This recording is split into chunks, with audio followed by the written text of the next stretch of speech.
All right, Jabosai, good morning, good morning. Just make sure.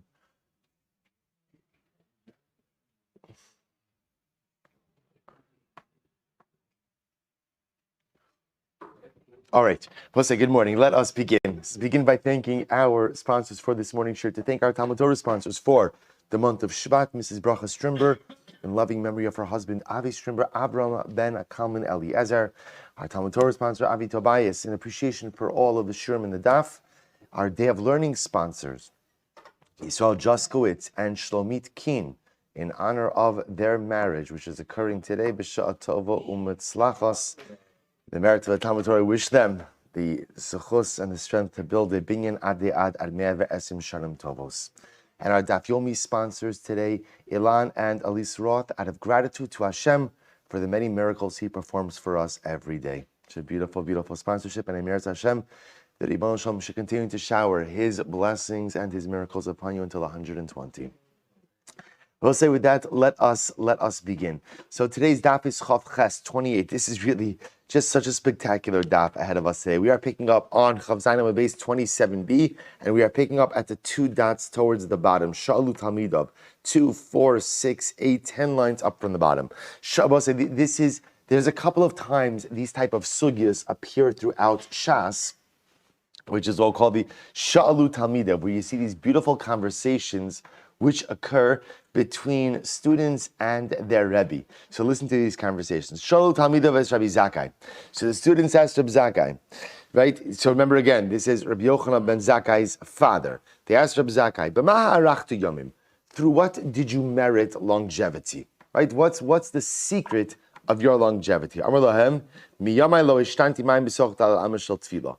I never went ahead and urinated within 4 amas which I davened. And we'll say, now this is the end of yesterday's sugya. The idea being that, remember, now it's not, the Mefarshim point out over here, it's that he waited the amount of time. Remember, this is the conclusion of yesterday's Gemara, that it's not the pshat that a person davens, somewhere, not in a shul, somewhere. Remember again, the Gemara was talking about where you should distance yourself dalet amis from the place where you daven. It turns out that's not the halacha. The halacha really is that what? That after you finish davening, you should wait the amount of time it takes to walk dalet amis before you relieve yourself. The idea is because after you finish davening, the tefillos are still in your mouth, right? As in the few minutes that you're done. So this way, you make sure the prayer service is over. I never called my friend by a nickname. V'lo kiddush hayom, and I never missed saying kiddush. So Rabbi say, I'll just point out, we're not going to have time to go into this today, but it is incredible to see what people attribute their longevity to, right? So you see Rabbi Zakkai saying, I had covered with my davening. Right, I davened b'kavod. In other words, that when I davened, I didn't just say the words, but I did so in a meaningful fashion, right? I was careful how I treated people. I never called people by their nicknames, right? And ultimately, I always said Kiddush. Lo bitalti Kiddush hayom. So the Gemara tells a story. Emo zekina haiseli. Zakkai says, my mother was very old. And pam achas machra kipa sheberasha ve'evi'ali Kiddush hayom. And one time when my mother was very old, I didn't have wine for Kiddush. My mother literally sold her hat. She sold her hat in order to go ahead and provide me with the funds to buy wine for Kiddush. Tana, the Gemara says, Kisha Mesa, when his mother passed away, Hinichalo Gimel Meos Garbe Yayin. She left behind as an inheritance for Rabbi Zakkai 300 barrels of wine. So she had amassed some amount of money over the course of her life. So she left behind this Yerusha. Kisha Mesu, when Rabbi Zakkai passed away, Hiniach Labanav Shloshes Alofim Garbe Yayin. He left his children 3,000 barrels of wine, quite significant. But I'll just point out, so like I said, these are the kind of Gemaras that you want to go back and you want to look at. But even if you just think about it a little bit, Rabbi Zakkai is saying that Lo bitalti, the lashon of Lo bitalti Kiddush Hayom, could also be read in such a simple fashion. Lo bitalti, I never lost out on the opportunity, Kiddush Hayom, to be Makadesh the day. Each and every day has such an opportunity for Kiddusha. Each and every day possesses unparalleled opportunities for spiritual growth. And sometimes we're mevatel it, right? Sometimes we just don't take advantage of it. Rabbi Zakkai says this key to successful living is make sure every single day to be mekadesh the yom. So incredible. Rav Huna, Hava asarisa. Most listen to this story. Rav Huna one time was wearing a belt made out of reeds. In other words, as opposed to having a leather belt, he had a belt made out of reeds. The Kai Kamei the Rebbe and the Rav, and he came before Rav. Amarle my high. Rav says to him, Rav Huna, why are you wearing a grass belt and not a reed belt and not a leather belt? Amarle lo havili kidusha. Because I didn't have wine for Kiddush. So I gave my belt, I sold my belt, or gave my belt as collateral, and I was able to buy wine for Kiddush. Armalei Yehi Rava, the situm bishirai. It should be the will of Hashem that you should be covered in silk. So Rav gave Rav gave Huna a beautiful bracha. Obviously, Rav Huna was so poor that he couldn't afford wine, and not only that, but that he had to give up. He had to sell his belt. So Rav gives him a bracha. You should be blessed with wealth, and you should be covered in silk. Beautiful bracha. So ki ichlal Rabba berei. When Rabba, the son of Rav Huna, was getting married, Rav Huna inish gutza haba. Rav Huna was a short man. Listen to this. Gana apuria. So apparently after the chasna, he took a nap, right? He was laying down on a bed. Asyon banse v'kalse shalchan v'shadjan minayu alei. Adi itum b'shirai. So his daughters and his daughters-in-law passed. He passed by. He was laying down on the couch, and they saw he didn't have a cover. So what did they do? They took some of their silken garments, each of them, and they placed it on top of their father and their father-in-law to cover him. And I will say what happened. The bracha of Rav came true. Shama Rav heard this, listen to this, ve'ikpid. And he got upset at Rav Huna. Why did he get upset at Rav Huna? Amar my time below amarti li ki berachticha v'chein lemar. When I gave you the bracha, right, this is now Rav saying back to Rav Huna, when I gave you the bracha, why didn't you say v'chein lemar? V'chein lemar means, and so too for you, so too for the master. In other words, what Rav was saying to Rav Huna is, when I gave you the bracha, obviously the bracha had impact. And had you wished the bracha back to me, the same way that you were blessed, ultimately, again, I would have been blessed as well. So I will say, first I will point out that this is the proper thing to say when someone does give you a bracha, whatever the bracha is to say v'chein lamar, right? Ultimately, again, if someone gives you a bracha, the proper thing to do is to wish them that bracha, reciprocal bracha. Whatever you wished for me, Im Yirtzeh Hashem should be visited upon you as well. I will say, once again, you begin to see this emphasis on Kiddush Hayom. This is now the second account of the power of Kiddush Hayom. Because we'll say again, remember, what is the essence of Kiddush Hayom? Kiddush Hayom, when a person makes Kiddush, literally what they're doing is they're doing something to go ahead and amplify or to bring out the Kiddush of Shabbos. Right? Remember, Shabbos is Kaddish Me'elav.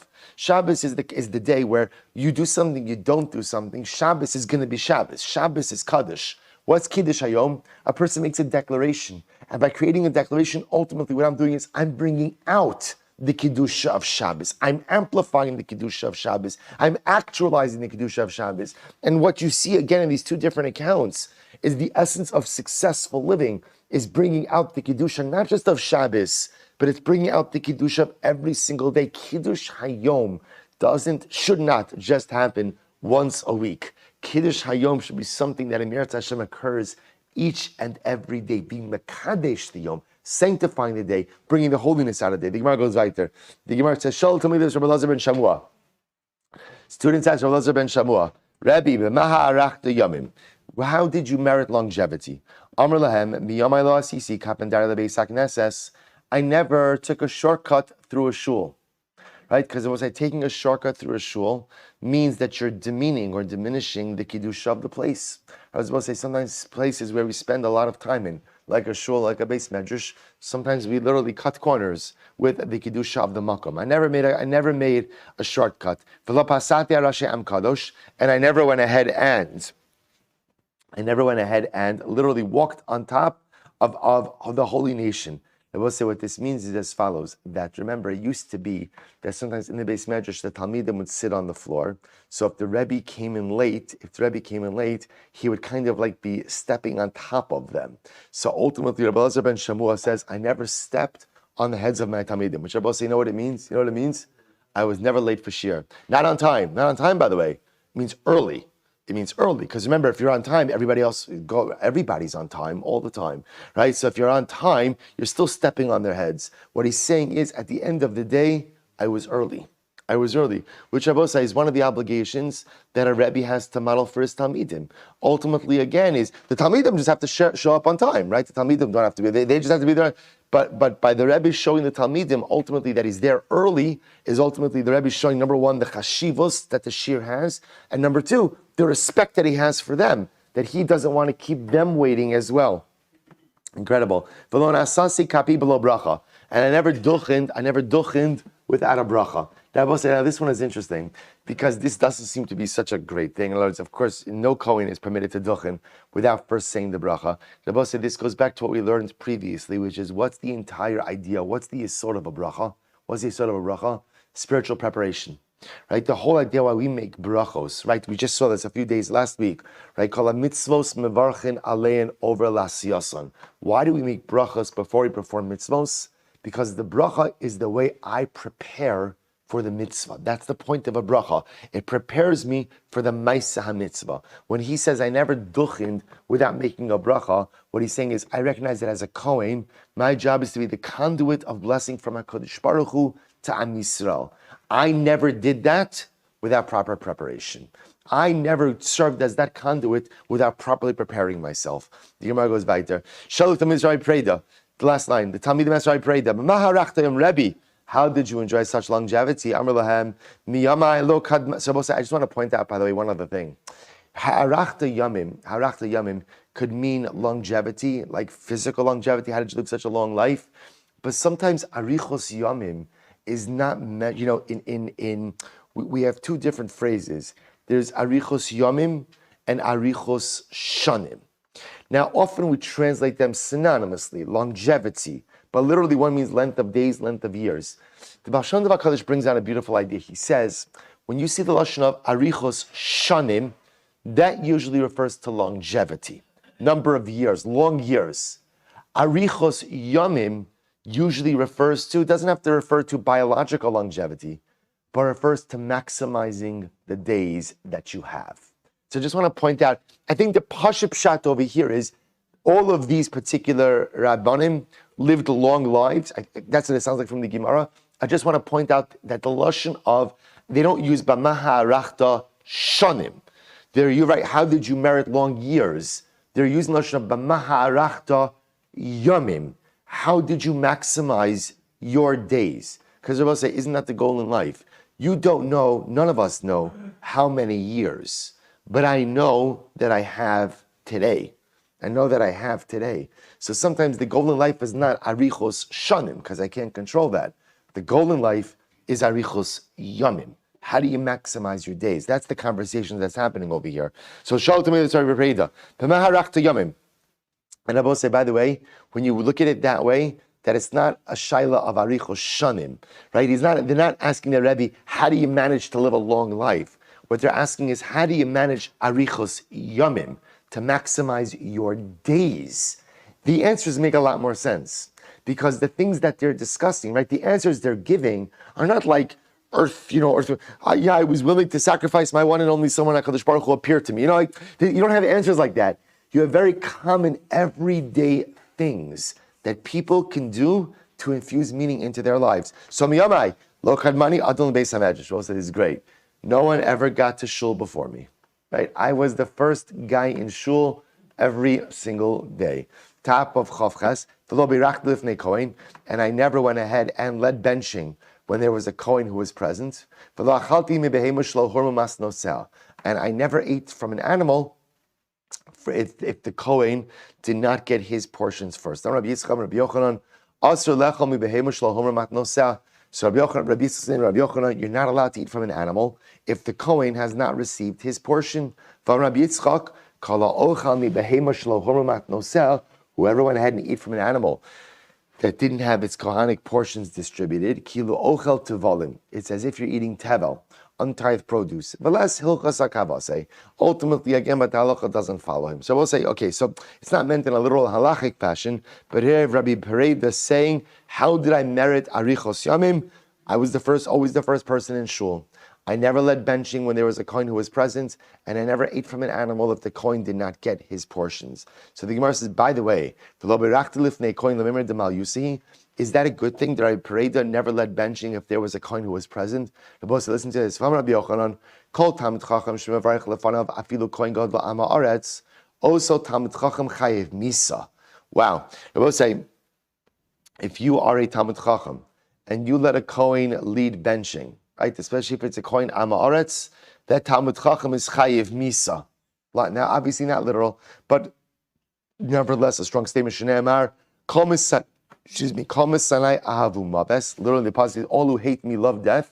Al tikri misanai ella masni'i. Ultimately, again, those who cause me to be hated. Rabbi say, you see, when a Talmid Chacham is deferential to an ignorant kohen, what that does is that demeans the kavod of Torah. That demeans the kavod of Torah.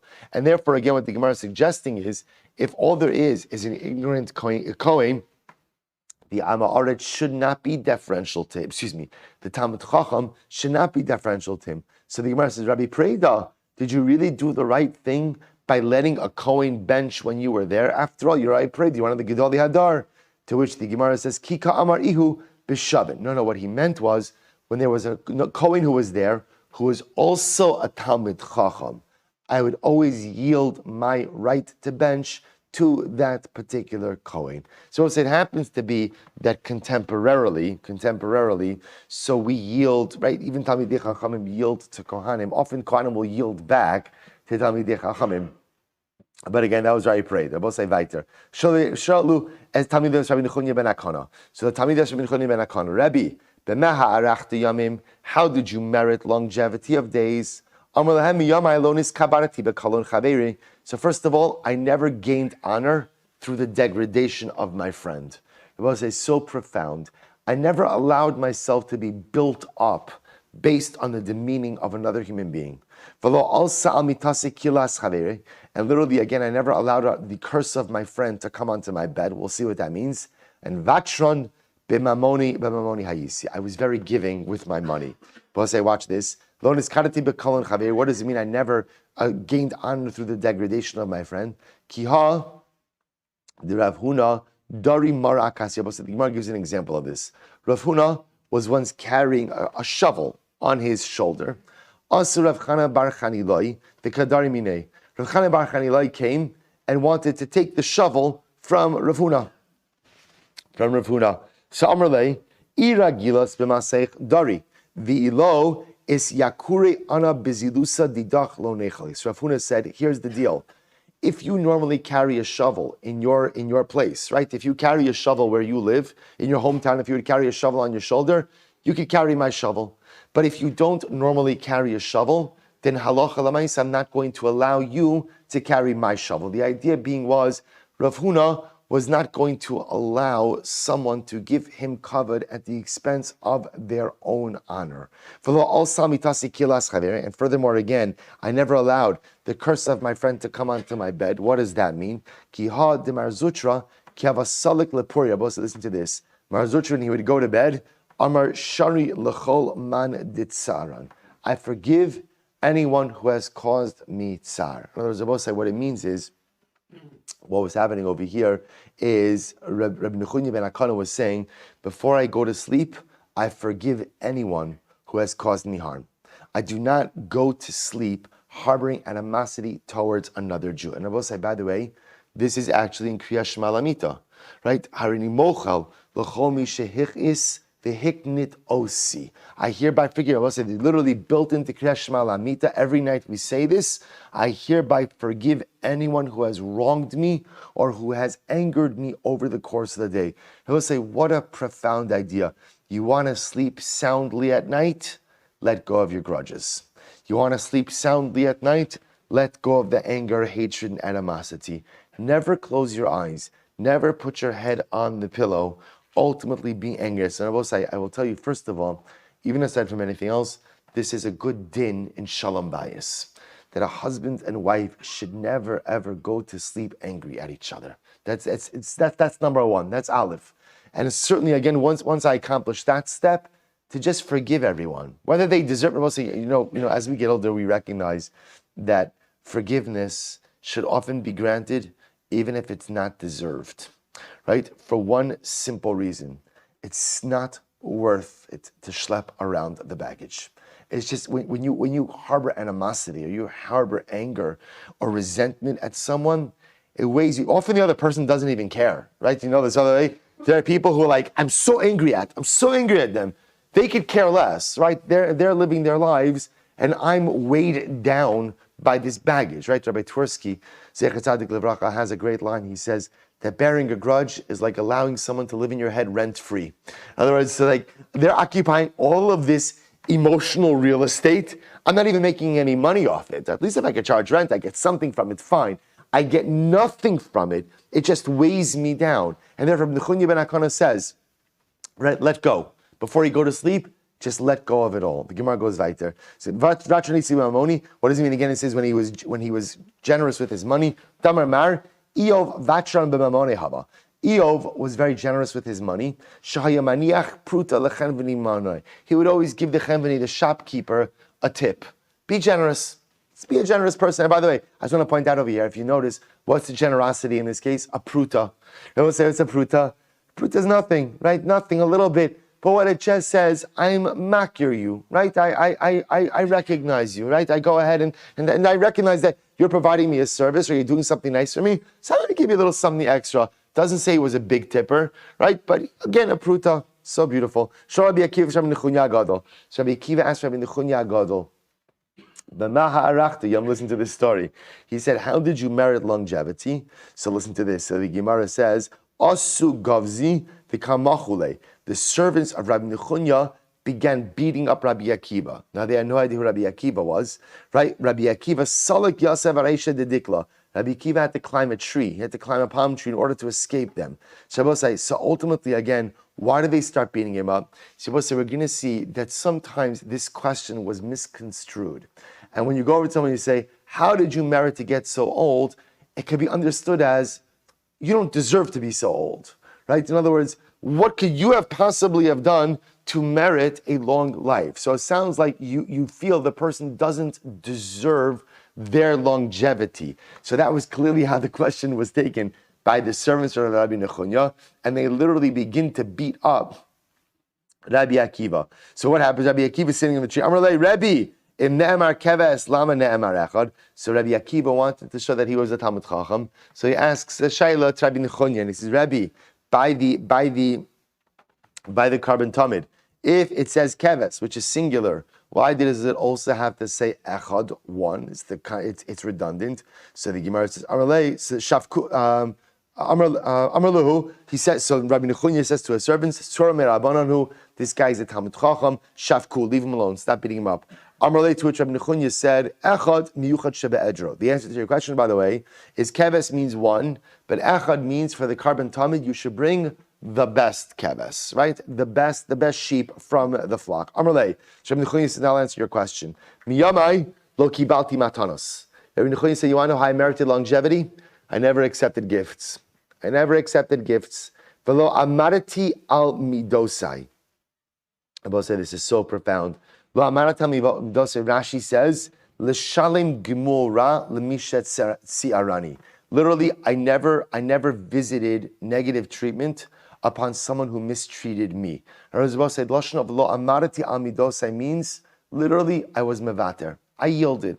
Even when someone mistreated me, I did not mistreat them in return. I let it go. It's so incredible. I let it go. How you see, and I was generous with my money. So now we go through each of them. So the Gemara says, Lo kibalti matanos. What does it mean? Rabbi Nechunya Gadol didn't receive gifts. What's wrong with that? When the house of the Nasi would send gifts to Rabbi Elazar, have a shakil. Ultimately, again, lo have a shakil. He would not accept them. Similarly, again, when they would invite him to join them for a meal, lo hava azil, he would not accept the invitation. Amar lahu, he said, lo necha lahu ta'achye, and when they would ask, why are you refusing the gifts? Why are you refusing the invitation? He would say to them, don't you want me to live? Dichsev sone matanos yichya. The both sides, the pasuk in Mishlei says, he who despises gifts will live. I will say, so we've seen this concept before, that ultimately, very often in life, when you get a gift from someone, the gift comes with strings attached, right? Even if there are quote unquote no strings, there are almost always strings. And there are expectations. And whenever you live with strings and expectations, it diminishes your ability to enjoy life. So therefore, Shlomo says, despise gifts and you live a long life. We'll say, so again, I want to be clear. Obviously, there are gifts that don't come into this category, right? In other words, there are gifts that are pure, and there are gifts that are good. What he's saying is, sometimes, I will say, we all know what the Gemara is talking about. There are people from who you receive gifts that you say, oh, thank you, thank you, thank you. And in your mind, you're thinking, oh no, I wish you didn't do this. Because the truth is, I know the expectations. I know what sometimes we have family members like this. Sometimes we have coworkers like this. We have friends like this. And yes, there are people who give gifts with expectations. There are people who don't. Shlomo is referring again to the gifts that come with expectations.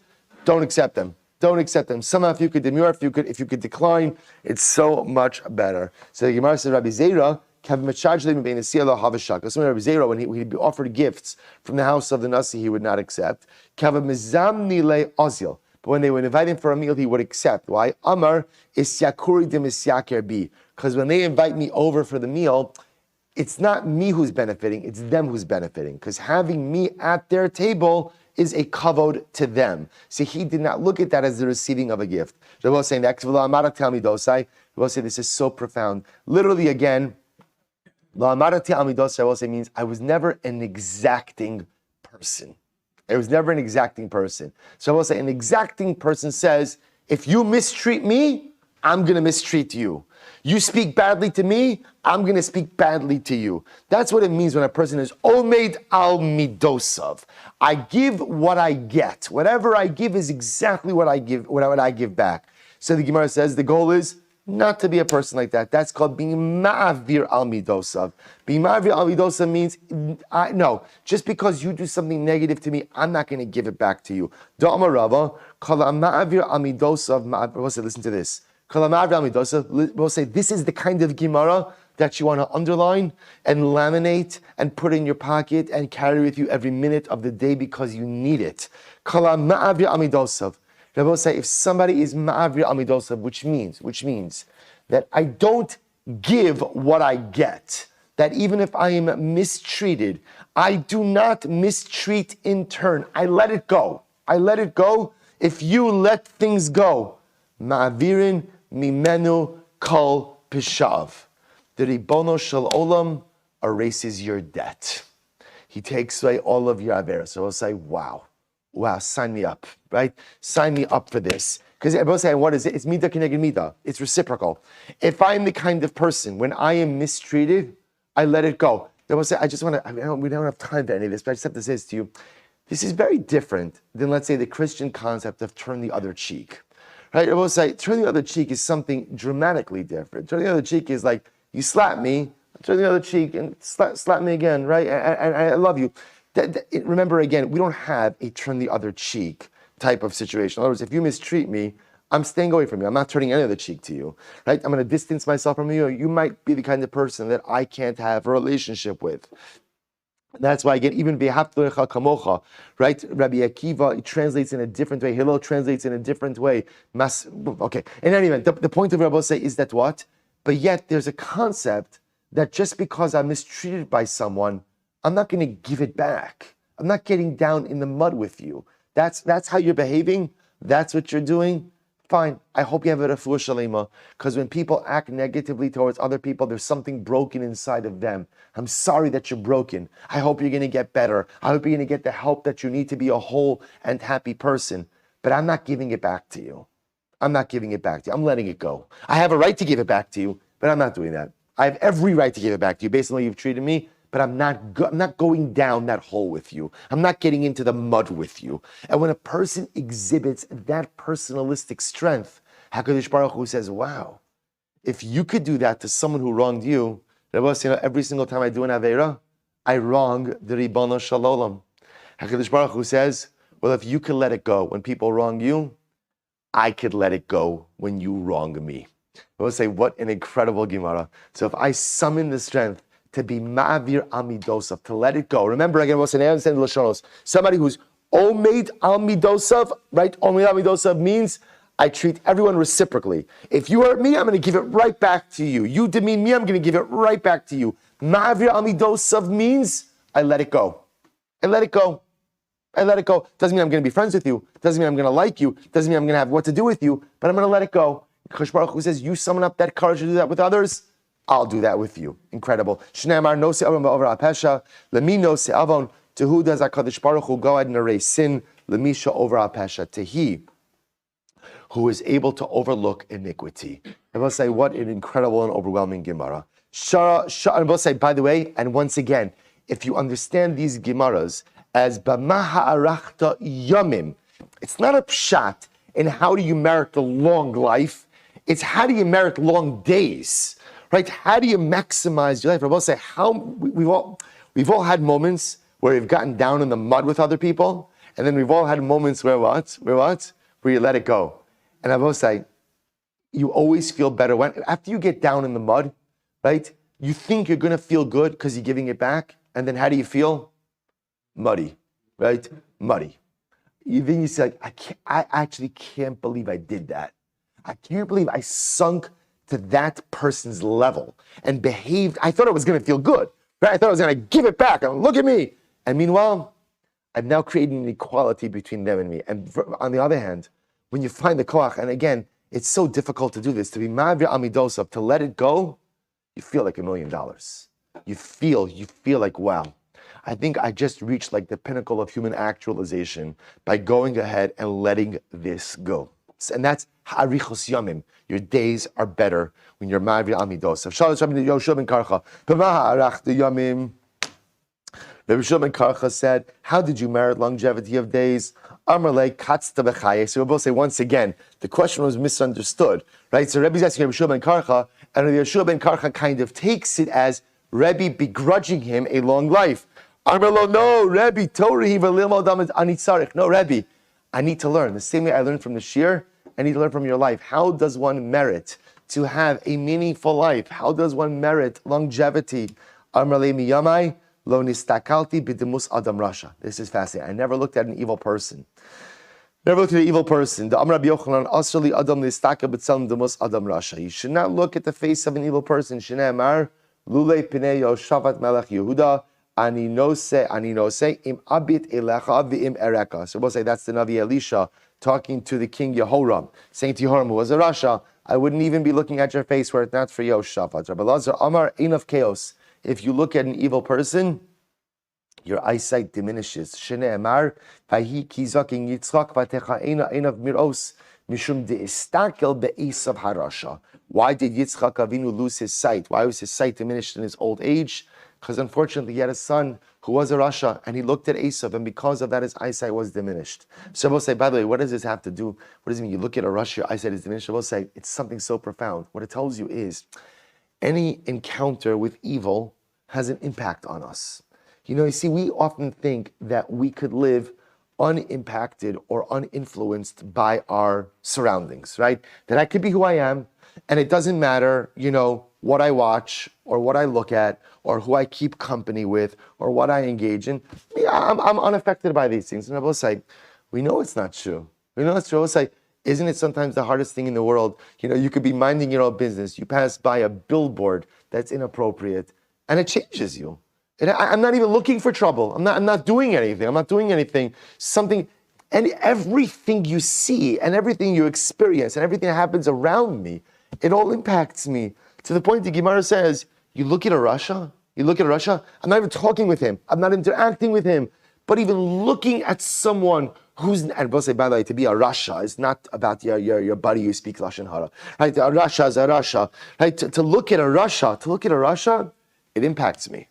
Every single thing in this world impacts you. And I will say, whatever is true in the negative, of course, is also true all the more so what? In the positive. All the more so in the positive. Everything positive impacts me, but everything negative impacts you, and impacts me in a tangible way. You look at the rasha, somehow it impacts your eyesight. So Gemara says, by the way, is that the reason why Yitzchak went blind? So you said this Gemara. Rabbi Yitzchak said, the curse of a simple person should not be taken lightly. Shari Avimelech kila Sarah. Avimelech cursed Sarah in a nuanced way. V'nes kayim bizar'ah. And the curse came true in her offspring. Shneimar hinei lecha ksus einayim.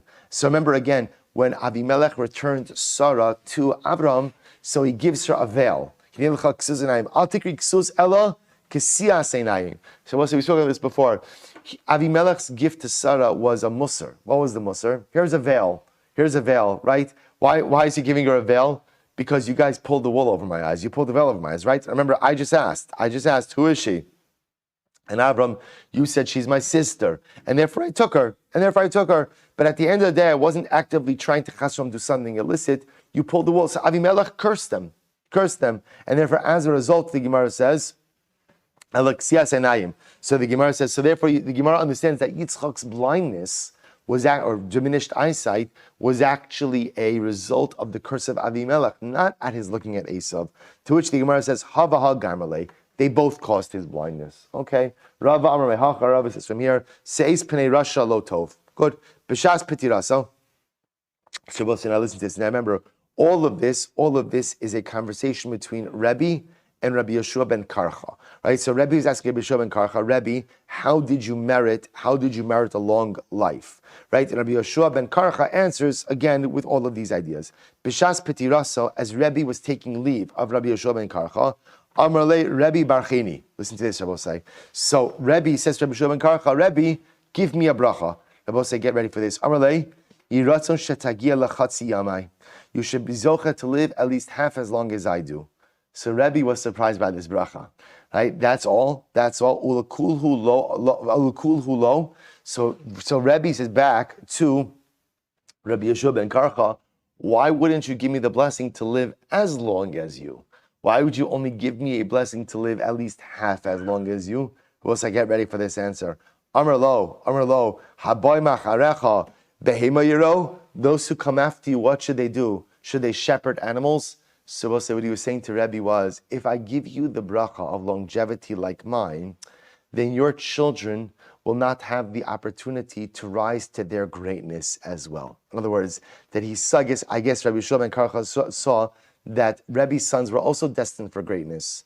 But as long as the father is alive, the sons cannot fully self-actualize. So therefore he gave him a bracha, you should have a life half as long as mine, because this way, again, your sons, upon your death, will be able to assume the mantle of leadership, and we will be able, in Miras Hashem, to accomplish as well. I will say, I'll just look at Rashi for just a moment.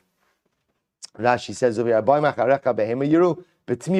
Ein tov lecha lachios yamim rabim kamoni. Rabbi Shimon Karcha says to Rebbe, it's not good for you to live as long as a life of mine. Listen to this. Shimkein lo yitlu banecha b'gdulasecha v'ata nasi v'heim kol yemeim you had yotos. Rabbi said, listen to this. Rabbi Shimon Karcha was saying to Rebbe, all the days that you're alive, you're a nasi.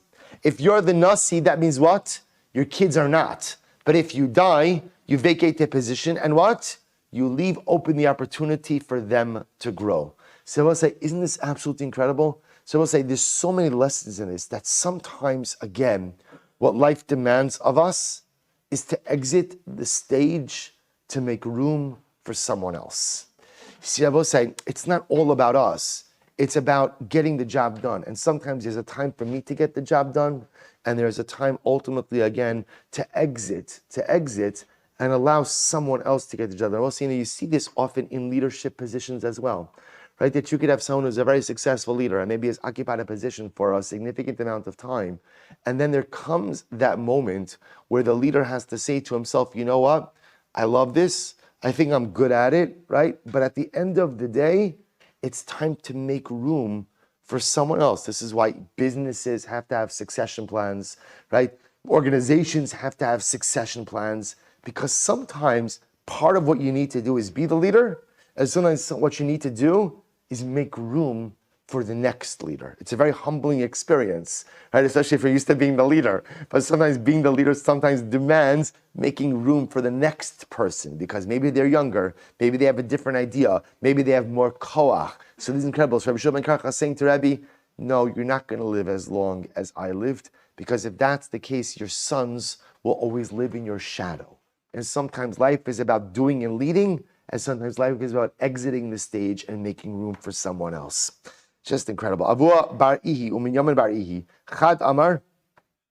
So Avua bar Ihi, Minyamin bar Ihi, one of them said, Tisi, give me a bracha, delo estakel bekusi. I never looked at a kusi. And I will say, this is going back to the idea of not looking at Rishaim. So you're saying, I never looked at in this context. Kusi means a rasha. I never looked at a kusi. I never did business with a kusi. How did you merit longevity?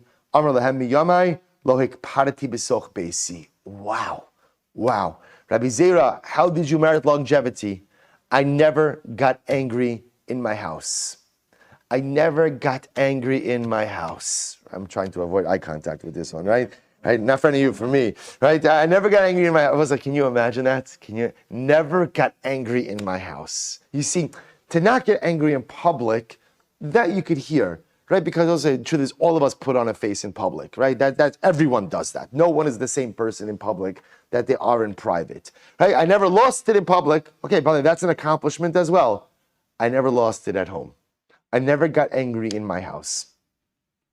I never walked in front of someone who's greater than me. And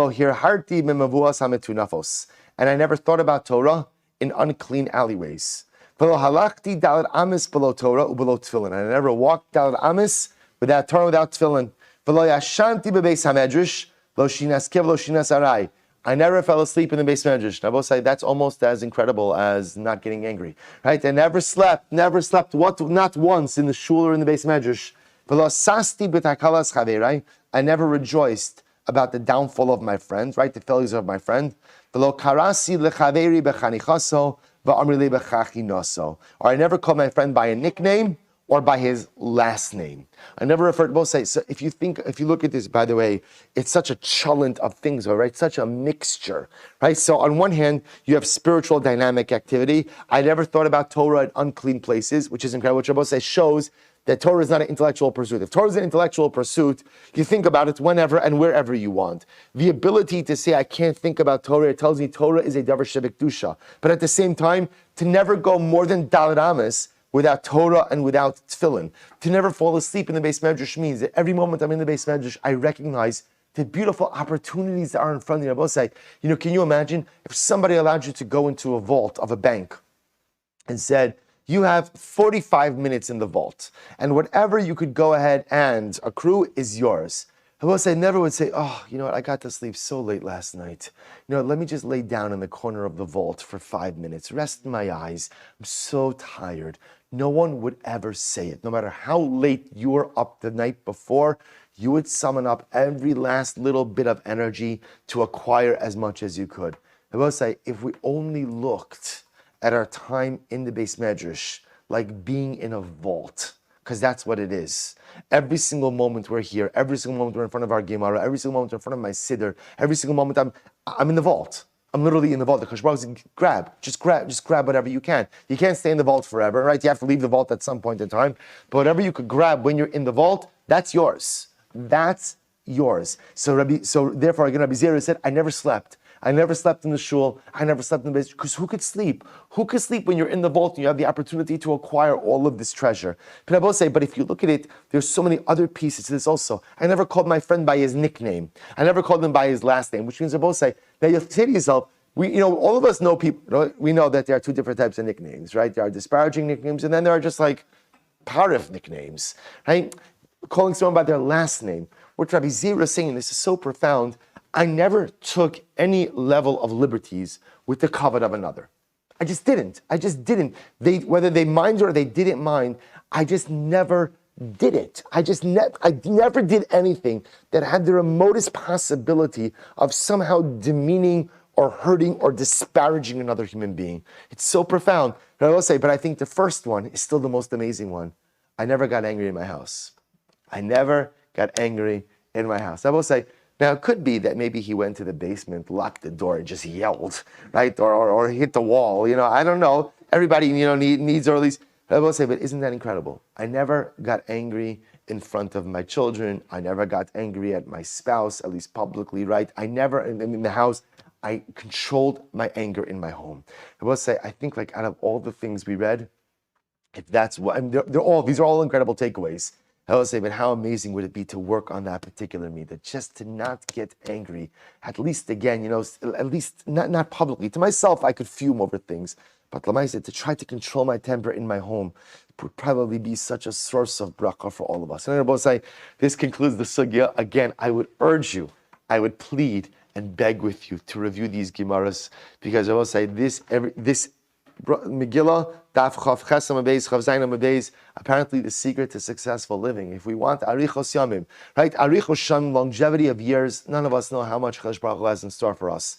But Arichos Yamim, maximizing our days, that's all contained over here. We should be Zocha. But say Mishnah, Am Rabbi Huda, V'adam Rabbi Huda, Beis HaKnesset Shecharav, In Maspidim Besocho. But say even if you have a shul that is in a state of ruin, you still can't deliver eulogies inside of it. So Shabbos, we're going to see the theme over here is that even a shul which is fallen into a state of disrepair still has kedusha, and therefore you still can't do certain things in it. So you can't use it as a funeral home, right? You can't go ahead and deliver eulogies inside of it. You can't twist ropes. Now, I will say, Rashi points out you can't do any type of labor inside of it. The reason they're using twisting ropes is why? Because this is actually very interesting. Everyone knows, in order to twist ropes, what do you need? A large open space. Because how do you twist ropes? You take a lot of smaller ropes and you twist them together. That's how you make large ropes. So you need to lay everything out. So a vacant shul would be a great space for that. You can't do that there. You can't set traps in there. You can't spread fruit out on the top of the shul to dry. And you can't make it into a shortcut. I will destroy your mikdash. Right? Ultimately, what do you see from here? Even when they are in a state of disrepair, it's still called a mikdash. Right? A shul, a beis medrash, a beis hamikdash is still called the mikdash, even when it is in a state of disrepair. So incredible. So aluba asavim, if grass begins to grow inside of the shul, lo yitlosh, you should not uproot it, mipnei agmas nefesh. Ultimately, again, because it causes pain. And I will say, if you look at Rashi, mipnei agmas nefesh, Rashi says, manichen bo asavim, kedei shelote agmas nefesh l'ro'ehen, v'sheyaskir yamin. I will say, we want people to feel pain about the state of disrepair in the shul. Why? Rashi says because if they feel pain, what will they do? They'll daven. And I think that there's a simpler pshat as well, which is if they see pain, maybe they'll do something about it. In other words, davening is good also, but in addition to davening, it's also kedai to roll up your sleeves and to try to fix your problems. So if they see a shul that has fallen into a state of disrepair, then ultimately sometimes leaving it, right, not uprooting the grass. Let people see this grass growing in the shul. This grass growing in the shul. So the mice again, that'll hopefully spur them to tefillah, spur them to action. Says the Gemara Tan Rabbanon, Bate Knesios Eino Gemem Kalas Rosh. We'll say in shuls in general, you can't act with levity. Kalas Rosh, right? Ve'in ochlin bahan, ve'in shosin bahan. You're not supposed to eat and drink in a shul. Again, we'll discuss this halakha and the evolution of this halakha in a little bit. Well, tomorrow. Ve'in shos, right? Ve'in amud beis. Ve'in ne'osin bahan. You can't literally go ahead and like dress yourself. You can't get dressed in a shul. Ve'in metaylim bahan. You can't shpatzir. In other words, if you're looking for I don't know, you're going out for coffee with your friends. Hey, let's meet at Shul and walk around Shul. I mean, first of all, it's Baltimore. This is actually probably the most exciting place, right, to go. Right? But I would say, but at the end of the day, again, you can't you can't use the Shul as shelter. In other words, if it's very hot outside, you can't say, oh, I'll seek refuge from the sun inside, or it's pouring. You can't use in other words, you can't use the Shul just as a physical shelter. So the Gemara said, you can't go ahead and deliver a eulogy of an individual. Aval korin bahen, v'shonin bahen, umaspidin bahen hesped shal rabim. So I will say, well, what can you do in a shul? You could learn in a shul, you could daven in a shul, you could teach in a shul, and you are allowed to host a levaya. I will say, what type of levaya can you host in a shul? Or what type of eulogies, right? When it's a communal eulogy. We'll see examples of this. So the Gemara says, Amar Rabbi Yehuda Emasai b'Yeshuvan. When do all of these halachas apply? Ultimately, again, when the shul is inhabited, right? However, aval b'churbanon, when the shul has fallen into a state of disrepair, right? It's no longer utilized. Manichin osa, we leave the shul alone. Va'olin banasavim, we let grass grow. V'lo yitlosh, we don't uproot it. Mipnei agmas nefesh, because it causes pain. We want people to, I will say, it's an incredible thing. I just want to point out, it's fascinating to see, I think very often in current society, if someone is experiencing pain, what's often the reaction? What's the reaction? How do you fix it? How do you fix it? Right? How do you take away the pain? I will say, sometimes pain is supposed to be experienced. Not every type of pain is supposed to be soothed. And not every type of pain is supposed to be numbed. It's very counter, right? In Yiddish, Kevin says some type of pain is good because some type of pain spurs you to action, right? When you feel something hurting inside of you, that's often when you summon up the courage to, let me do something about this.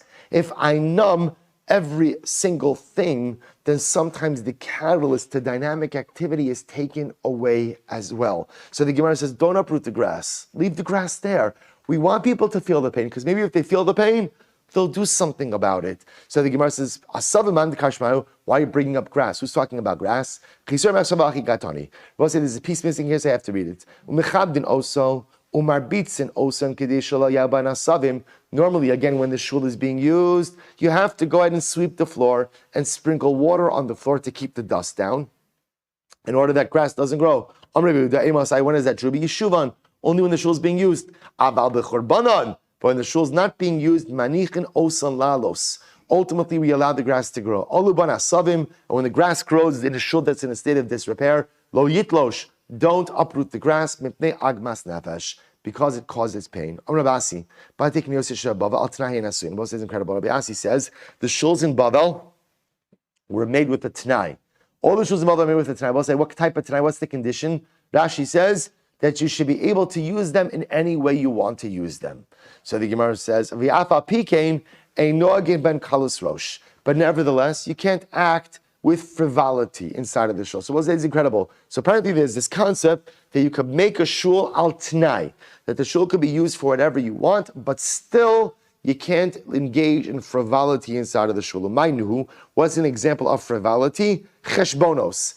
Tosfos says cheshbonos means business dealings, right? You can't conduct business dealings. Now again, not tzarchei tzibor, fundraisers you could do, right? Cheshbonos for the shul you could do, cheshbonos for the community you could do. Tosfos says just your own personal business. Any shul in which they conduct business, non-mitzvah business, ultimately again, they will house the dead inside of it. No, what it means is, unfortunately, any shul which is disrespected in that people conduct mundane business activities inside of it, ultimately will be the place where there will be a meis mitzvah. We'll say somebody will die with no one to bury them. That'll happen inside a shul. In other words, we'll say meis mitzvah represents like the paradigmatic example of tumah, right? There's a person who died and there's no one to take care of the burial. So if I disrespect the kedusha of the shul to such a degree that I'm conducting my private business inside of the shul, then ultimately again the shul will lose all of its kedusha by having a meis mitzvah inside of it. Incredible. Ve'ena osin bahen. Amarava, so we'll say you're not supposed to dress yourself in there. Amarava, chachamim v'talmidei mutarin.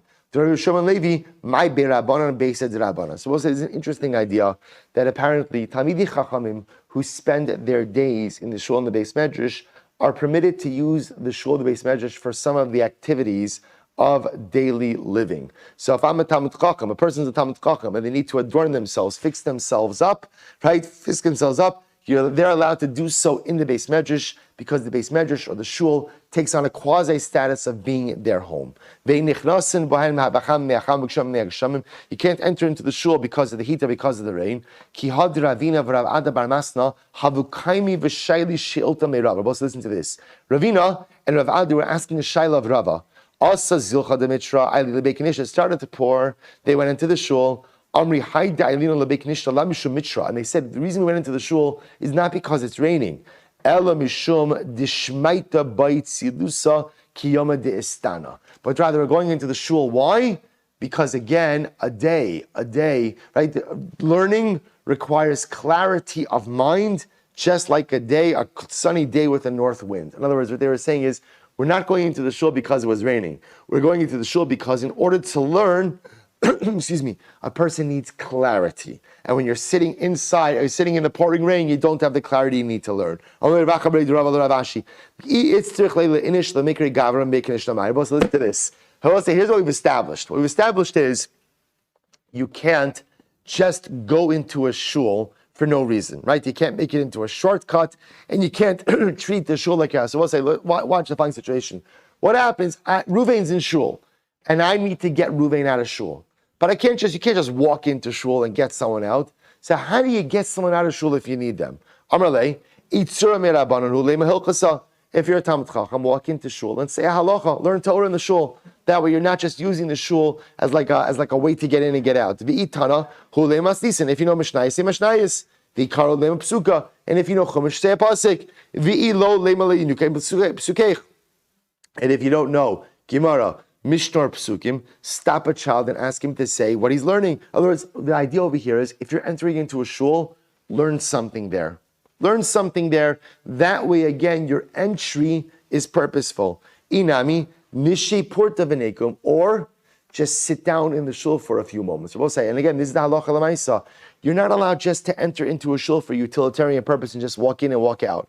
That's considered to be disparaging to the shul. See, anytime a person walks into a shul, again, you could learn a Gemara, you could learn a Mishnah, you could learn a pasuk, you could say a kapitel of Tehillim, you could daven a little bit, you could ask a child, you could ask someone else to tell you an idea of learning, or you could just sit down and sit there for a few moments. And if you sit there for a few moments, that is considered now as if you are using the shul in a purposeful, meaningful way. We'll say one more line. You are allowed to deliver a public eulogy in a shul. So, what's a public eulogy? So Rav Chisda said, any hesped, right, any levaya that Rav Sheshes would attend, that's a public hesped. Machvi Rav Sheshes kegon hespeded de kai bar Rav Chisda. Okay, and Rav Sheshes said, any hesped that Rav Chisda would attend. Let's both say that the idea being these were great rabbanim who spent their days learning Torah. They wouldn't just go to any levaya; they would go to levaya for public figures, for community figures. So any hesped, any levaya, any funeral for which one of these great rabbanim, that's called a public hesped, and that could take place even in shul. Rafram aspede lakalsi bebekinishta. Rafram's daughter-in-law passed away, and he eulogized her in shul. Amar mishumikara didi udemesa ase kuli alma. Because of me and because of who my daughter-in-law was, a lot of people are going to come. Because a lot of people are going to come, therefore, again, this is considered to be a hesped of the rabbim, of the public, and therefore can happen inside of a shul. Rabbi Zera sabtu lemir abanim bekinishta. Rabbi Zera went ahead and eulogized the particular Talmid Chacham in the shul. Amar imi shum yikara didi, imi shum yikara didei demesa asukli alma. And Rabbi Zera said, both because of me, I'm eulogizing, and because of Talmid Chacham who passed away, many people will come and attend this sugya. So we'll stop over here for today. We'll pick up with the sugya tomorrow, but let's say what we're leaving off with. We're leaving off is this idea is that normally a shul cannot be used for eulogies. But if halacha l'maisa, it's what's called the hespeda derabim. Right, the hesped that is going to be for the general community, ultimately the shul could be used. We'll more narrowly define those parameters in Meretz Hashem in tomorrow's shir. Shkayach, everyone.